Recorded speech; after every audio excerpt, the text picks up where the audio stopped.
புதிய இதயம். அப்பொழுது நான் உங்கள் மேல் சுத்தமான ஜலம் தெளிப்பேன். நான் உங்களுடைய எல்லா அசுத்தங்களையும் உங்களுடைய எல்லா நரகலான விக்கிரகங்களையும் நீக்கி உங்களை சுத்தமாக்குவேன். நீங்கள் சுத்தமாவீர்கள். உங்களுக்கு நவமான இருதயத்தை கொடுத்து உங்கள் உள்ளத்திலே புதிதான ஆவியை கட்டளையிட்டு கல்லான இருதயத்தை உங்கள் மாம்சத்திலிருந்து எடுத்து போட்டு சதையான இருதயத்தை உங்களுக்கு கொடுப்பேன். உங்கள் உள்ளத்தில் என் ஆவியை வைத்து உங்களை என் கட்டளைகளில் நடக்கவும் என் நியாயங்களை கை கொள்ளவும் அவைகளின்படி செய்யவும் பண்ணுவேன்.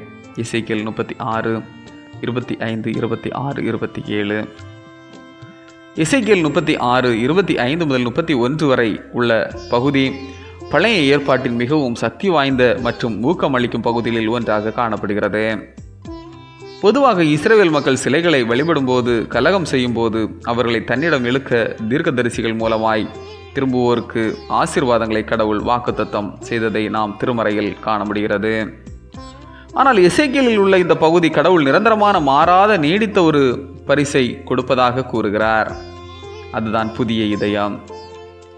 அதாவது இஸ்ரவேலுடனான தம்முடைய புதிய உடன்படிக்கையில் கர்த்தர் தம்முடைய மக்களுக்கு கல்லான இதயத்திற்கு பதிலாக மாம்சமான புதிய இருதயத்தை கொடுப்பதாக வாக்களிக்கிறார். ஜீவன் மற்றும் பரிசுத்த ஆவியின் வல்லமையின் மூலம் அவர்களுக்கு கிருபையின் ஆவியை கொடுப்பதாக கடவுள் வாக்குறுதி கொடுக்கிறார். இன்றும் கூட மனித இதயம் கீழ்ப்படியாமையிலும் கடவுள் பயம் இல்லாமையிலும் பாவத்தில் காணப்படுகிறது. ஆனால் கர்த்தர் தம்முடைய கிருபையால் அவருடைய புதிய உடன்படிக்கையாகிய பாவமில்லாத சிந்தப்பட்ட அவருடைய இரத்தத்தின் மூலம் இதயத்தை தூய்மைப்படுத்துபவராகவும் ஆத்மாவை சுத்தப்படுத்துபவராகவும் புதிய இதயத்தை கொடுப்பவராகவும் இருக்கிறார். ஆமேன். இந்த நாள் உங்களுக்கு இனிய நாளாக மலரட்டும்.